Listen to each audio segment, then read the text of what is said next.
Resupply mission sa BRP Sierra Madre pinag-aaralang isabay sa isang multilateral maritime cooperative activity. Mga sundalo sa BRP Sierra Madre na bubuhay na lamang sa huling supply na in-airdrop noon pang June 17. 5 opisyal ng DepEd nagsumite ng courtesy resignation kay Sonny Angara para raw bigyang pagkakataon ang incoming secretary na mamili ng mga tao.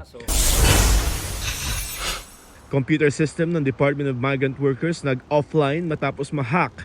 Mga pangunahing serbisyo gaya ng pag-i-issue ng Overseas Employment Certificate na apektuhan. Joseph Morong nagbabalita para sa GMA Integrated News. Mga kapuso, alamin ang State of the Nation.